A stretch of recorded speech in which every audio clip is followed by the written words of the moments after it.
অনুমতি না নিয়ে স্কুল চত্বরে থাকা বহুমূল্যের গামারি গাছ জেসিবি দিয়ে উপড়ে ফেলা হয়েছে। এমনই অভিযোগ উঠল জলপাইগুড়ি সদর ব্লকের গড়ালবাড়ি গ্রাম পঞ্চায়েত এলাকার লঙ্কাপাড়া প্রাথমিক স্কুলের প্রধান শিক্ষক সহ কর্তৃপক্ষের বিরুদ্ধে। সেই সাথে গাছ উপড়ে ফেলার মতো বেআইনি কাজের ছবি ফোনবন্দি করার কারণে স্থানীয় এক কিশোরীকে প্রাণনাশের হুমকি দেওয়ার মতো অভিযোগ উঠেছে অভিযুক্তদের বিরুদ্ধে। ইতিমধ্যে সমস্ত ঘটনার বিষয় নিয়ে স্কুলের প্রধান শিক্ষক তথা জলপাইগুড়ি সদর পঞ্চায়েত সমিতির সদস্য রহমান আলী সহ মোট 3 জনের বিরুদ্ধে জলপাইগুড়ি কোতোয়ালি থানায় লিখিত অভিযোগ দায়ের করেছেন স্থানীয় বাসিন্দা জয়নুল হক। যদিও প্রধান শিক্ষক রহমান আলীর দাবি ওই গাছটির গোড়ায় পোকা ধরেছিল। ছাত্রছাত্রীদের সুরক্ষার কথা চিন্তা করেই ভিলেজ এডুকেশন কমিটির বৈঠকে সিদ্ধান্ত নিয়ে এই কাজ করা হয়েছে। তবে তিনি বন দপ্তরকে লিখিতভাবে কিছু জানাননি, শুধুমাত্র তার এক বন্ধুকে মৌখিকভাবে জানিয়েছিলেন। এটা বিতর্ক হচ্ছে। গত শনিবার আমি স্কুলে আসার পর আমি ক্লাস কক্ষে বসেছিলাম। আমাদের এক মাস্টারমশাই আছে প্রকাশ চন্দ্র মজুমদার, তো আমি অফিস কক্ষে বসেছিলাম। তো এখানে এক মঙ্গলু মোহাম্মদ নামে একটা ছেলে আছে, বলে মাস্টারমশাই একটু আসতে বলো। তারপরে আমি বেরিয়ে আসলাম। মঙ্গলু মোহাম্মদে আমাকে প্রথমে গাছটা এখানে দেখাইলো যে এমনভাবে গাছটা ছকলে ঢেলে আছে, যে কোনো সময় একটা বিপদ হতে পারে। আমি নিজে দায়িত্ব না নিয়ে আমার এসআই ম্যাডাম, আমার ঊর্ধ্বতন কর্তৃপক্ষ চেয়ারম্যানকে আমি ফোন করলাম। ওনারা বললেন যে না, আপনাদের আগে ছাত্রদেরকে দেখতে হবে, ছাত্রদের যেন কোনো একটা দুর্ঘটনা না ঘটে।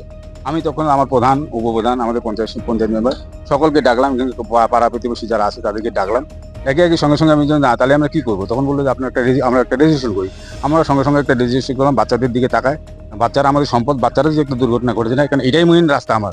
বাচ্চারা এই রাস্তায় জল আনতে যায়, এই রাস্তায় টয়লেট করতে যায়। হঠাৎ করে আমরা ক্লাস নিচ্ছি, কোনো বাচ্চা হয়তো আমাদের না অজানা বেরিয়ে চলে আসলো, দেখা গেলো গাছটা বাচ্চাদের উপর পড়ে গেলো, আমাদের সব থেকে বৃহৎ ক্ষতি হতে পারে। তখন আমরা প্রধান, উপপ্রধান, আমি, পঞ্চায়েত, গ্রাম প্রতিবেশী, আমাদের ভিসি মেম্বার সমস্ত মিলিয়ে আমরা একটা রেজিস্ট্রেশন করে আমরা গাছটাকে ফেলে দিই।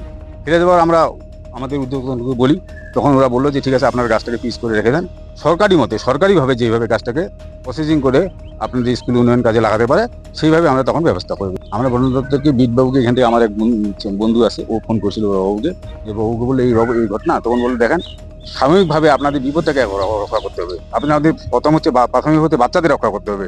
যদি একটা দুর্ঘটনা ঘটে যায় তখন কিন্তু আর কিছু করা থাকবে না, তখন সমস্ত বিষয় একদম পাল্টি খেয়ে যাবে। অর্থাৎ আপনাদের উপর, মাস্টারমশাইয়ের উপর টোটাল দায়িত্ব হয়ে যাবে এবং কমিটির উপরে দায়িত্ব হবে। আপনারা আগে গাছটাকে ফেলে দেন, পরবর্তী কীভাবে হবে। বিটবাবু আমি চিনি না, উনি ফোন করছে, উনি বলতে পারবে কাকে ফোন করছে। ফোন করছে আমার এক বন্ধু, ওর নাম হচ্ছে তরুণ বুলবুল, উনি গাছেরই ব্যবসা করে, উনি ফোন করছিল। আমি বাড়িতে ছিলাম না, আমি একটা ব্যবসা করি, ছাগলের ব্যবসা। তো আমি সবার হাটে বাজারে গেছি না, সেই দিন শনিবার বেরুবারি বাজারে গেছি। তো বেরুবারি বাজার থেকে আইসে দেখছি যে গাছটা এরকম দাঁড়ানো গাছ, একটা জেসিবি দিয়ে উঠাচ্ছি। আমার মেয়ে এখানে দাঁড়াইছিল যে একটা এরকম দাঁড়ানো গাছ কী করে জেসিবি দিয়ে উঠায়, যখন একটা জিন্দা গাছটা তোর মরে নেই, সেই গাছটা জেসিবি দিয়ে উঠাচ্ছি।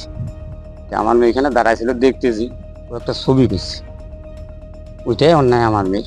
তারপরে দেখতেছি যে অন্যায় করলো, তারপর কাকে কুতে প্রধান পঞ্চায়েতকে ফোন করে ঢাকায় আইনে এখানে অফিসে বসায়, তারপরে সই করতেছে গাছ ফেলে দিয়ে।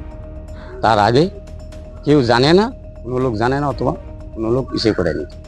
এখন ওরা কোথায়, ওর কোনো ডকুমেন্ট নেই, কোনো কাগজপত্র করে অফিসে কাগজ দিয়ে নেয় নিয়ে কীভাবে ফেলাইলো। তো আমার পাশে বাড়ি, আজকে আমি এখানে 35 বছর থেকে আমি আগে দাদা স্কুলে মাঠে ছিলাম।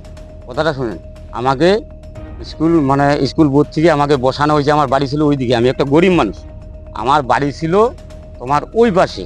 ওখান থেকে আমার বাবা, তখন আমি ছোট, আমার মনে করো বাবা গরিব মানুষ, আগে ঘাস কাইটে বিক্রি করছিল, যে বাগানে ঘাস কাইটে বিক্রি করছিল আমার বাবা। তো মনে করো আমি কিন্তু গরিব মানুষ। তারপরে আমি একদম নিরহ লোক, একদম নিরভূমি। আমার ওখানে একজনের জমিনতে আমি বাড়ি বাঁধে আছি ওইখানে। তারপর ওখান থেকে স্কুল বোর্ড আমাকে আইসে, স্কুলে টিন শর্ট চুরি হচ্ছে, ওই জন্যে এখানে গরিব লোক আর নাই, আমাকে আমার বাবাকে আইনে এইখানে বসেছে। আমি তো তখন বলতে পারবো না, আমি ছোট। কি হয়েছে ঘটনাটা এইখানকারটা? তারপরে তো দেখতেছি ওরা গাছ কাইটে নিয়ে যাচ্ছে। জলপাইগুড়ি থেকে দিব্যেন্দু সিনহার রিপোর্ট, নিউজ মেট্রো।